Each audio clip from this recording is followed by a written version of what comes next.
Mbola fitsikina trano tompoilay tokovavy no anatenana ny araba ny tokantranonao nasananao ihany koa anaraka ny fampalam-baovao-tsika hatramin'ny farany mbola tsy namaritra izay mety ho kandida atolotra hisolo toerana ny filoha teo aloha amin'ny fifidianana filoham-pirenena amin'ny taona 2024 ary ny ankolafy Ravalomanana araka ny fanamarihan'andriamatoa Mamy Rakotoarivelo tamin'ity androany ity.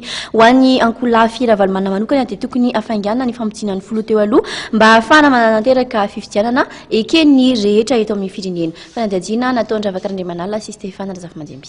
Tsy isan'ireo kandida atolotry ny ankolafy Ravalomanana amin'ny fifidianana filoham-pirenena amin'ny taona 2024 andriamatoa Mamy Rakotoarivelo lehibe ny delegasion ny ankolafy Ravalomanana raha nitondra fanionkevitra mahaloana ireo feo miely amin'ny maha-kandida ny ankolafy azy amin'ny fifidianana filoham-pirenena amin'ny taona ho avy.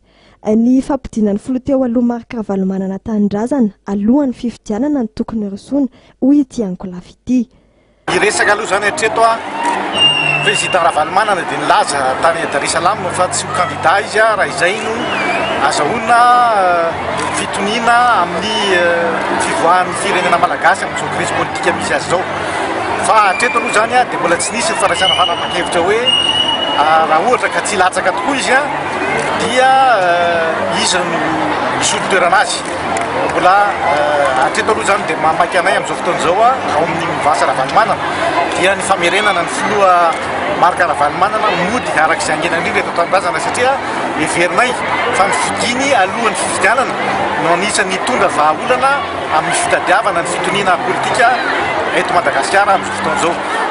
Ho an'ny ankolafy Ravalomanana ho setrany tsy filatsahan'ny filoha teo aloha dia tokony tsy latsaka ihany koa ny filohan'ny tetezamita. Mitodika zany zay ny amin'ny andriamatoa androany filohan'ny tetezamita hoe efa nilaza naneo ny olo-pirenena azy responsable tompona andraikitra andriamatoa marika Ravalomanana nilaza hoe tsy latsaka dia mitodika amin'ny andriamatoa androany zay hoe efa nanambara ny fianakaviana iraisam-pirenena efa nanambara indrindrindrina ny sadek tamin'ny fivoriana farany teo tany Dar es Salaam hoe tsara ny tsy milatsaka izy mbala mianaka amin'ny fifidianana ho avy zao fa amin'ny fifidianana manaraka raha sitraka zareo dia tokony hilatsaka izy.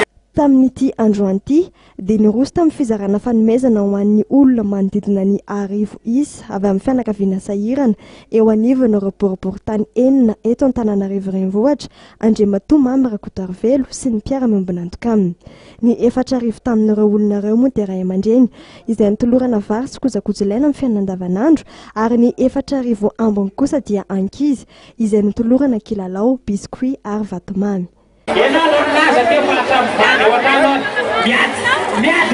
Isaky ny fety moa dia manatanteraka asa fanasoavana fiarahamonina tahaka izao andriamatoa Mamy Rakotoarivelo hetsika izay tsy natao anaovana fampelezan-kevitra fa ho fitsinjovana ny vahoaka madinika raha ny fanamarihany.